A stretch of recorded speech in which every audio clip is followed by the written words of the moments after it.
বাঁধন আপু আমাকে স্থির করে বললেন যে শান্ত হও, তুমি পারবে। শাকিব খান তো রাজা বলতে গেলে, সিঙ্গেল ইজ কিন্তু তারই দখলে। বড়দের সিনিয়রদের সাথে কাজ করতে পেরে অনেক আনন্দিত। আপনি জীবনে কর্মফল আপনাকে ভোগ করতে হবে, এপারে হোক ওপারে হোক। বাঁধন আপুর অভিনয়ের সাথে তো কারো তুলনা হবে না। আমাদের প্রথমে এফডিসিতে হয়েছে, তারপরে জামালপুর ময়মনসিংহ হয়েছে এবং ঢাকার আরো কিছু অংশ জুড়ে হয়েছে। মফস্বল শহর কেন্দ্রিক যেহেতু আমাদের গল্প, ঢাকার বাহিরে হয়েছে, মফস্বল শহরে বেশি।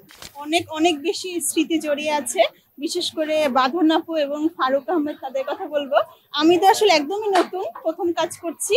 তো আমি বারবার এনজি শট দিচ্ছিলাম বাঁধন আপুর সাথে। যখন একটা সিন থাকে, যখন আমরা আসলে তিনি জবাবদিহি করেন আমার এশার যেহেতু মার্ডার নিয়ে ইনভেস্টিগেট করার সময়, তখন আসলে আমার বারবার গলা শুকিয়ে আসছিল। আজমেরি হক বাঁধন আপু যেহেতু কাম চলচ্চিত্র উৎসবের মতো জায়গায় গিয়েছেন, অনেক বড় মাপের অভিনেত্রী, তো সেখানে গিয়ে দেখেছি আসলে কথা বলতে গিয়ে তার সাথে যখন শর্ট দিচ্ছিলাম বারবার গলা শুকিয়ে আসছিল এবং বারবার এনজি শর্ট দিচ্ছিলাম। 7 থেকে 8 বার আমি এনজি শর্ট দিয়েছি।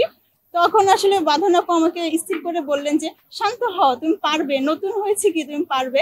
এবং ফারুক আহমেদ, যিনি আসলে যার অভিনয় দেখে আমরা ছোটবেলা থেকে বড় হয়েছি, হুমায়ুন আহমেদের তারা তিনজন কিংবা কালজয়ী সকল নাটক, তখন আসলে যখন আমরা সিনগুলো করতাম, সিরিয়াস সিনগুলো, যেহেতু আমাদের অনেক অনেক বেশি একটা সিরিয়াস সিনেমা, মার্ডার নিয়ে কাহিনী, তো সেখানে আসলে আমি সেটে গিয়ে হেসে দিতাম। তাকে দেখলেই তো আসলে মনে পড়ে যায় তার যে কমেডি চরিত্রগুলো। তো খুব ভালো লেগেছে তাদের সাথে কাজ করতে গিয়ে, পুরো ইউনিটটাই আমাদের অসাধারণ ছিল। অবশ্যই আসে। যখন আপনার দেখলাম যে আমাদের সিনেমাটা তাণ্ডবের সাথে রিলিজ হলো, তখন আসলে আমরা কারণ শাকিব খান তো রাজা বলতে গেলে, সিঙ্গেল ইজ কিন্তু তারই দখলে।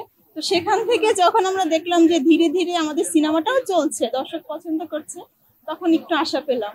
আর শাকিব খানের কথা বলতে গেলে অবশ্যই ইচ্ছে আছে তার সাথে কাজ করার। যখন আমাদের ছোট পর্দার নায়িকারাও তার সাথে কাজ করে, জয়া আহসান, সাবিনা নূর, তখন আমাদেরও মনে হয় যে আমরা ছোট পর্দার নায়িকারাও হয়তো তার সাথে একদিন কাজ করতে পারবো ইনশাআল্লাহ। অনেক ভালো ছিল। আমরা নতুন হিসাবে বড়দের সিনিয়রদের সাথে কাজ করতে পেরে অনেক আনন্দিত। আর আমাদের সিনিয়ররা অনেক বেশি বন্ধুত্বপূর্ণ ছিল, এই জন্যই আমরা আসলে কাজটা এগিয়ে নিতে পেরেছি। অভিনয় সবাই যে যার জায়গায় অসাধারণ করেছে, তবে বাঁধন আপুর অভিনয়ের সাথে তো কারো তুলনা হবে না। বাঁধন আপু তো বেস্ট। আপনি জীবনে কর্মফল আপনাকে ভোগ করতে হবে, এপারে হোক ওপারে হোক। বিন্দু পরিমাণ ভালো কাজ করে থাকলে আপনি সেটা ফেরত পাবেন এবং খারাপ কাজ করলে আপনি সেটাও ফেরত পাবেন। কর্মফল যেহেতু আমাদের মেইন মেসেজটা ছিল। আর একটা ছিল আমাদের নারীদের নিয়ে যে গল্পটা, সেটা হচ্ছে আমাদের সমাজে প্রতিটা ক্ষেত্রে নারীরা অবহেলিত, নির্যাতিত। তো একটা সময় পর দেখা যায় যে উমেন এম্পাওয়ারমেন্ট যে বিষয়টা, নারীর ক্ষমতায়ন, যেটা আমাদের ডক্টর ইউনূস বলে থাকেন, তো সেই বিষয়টা আমাদের এই সিনেমায় উঠে এসেছে, খুব চমৎকার ভাবে সানি সানোয়ার ভাই তুলে ধরেছে।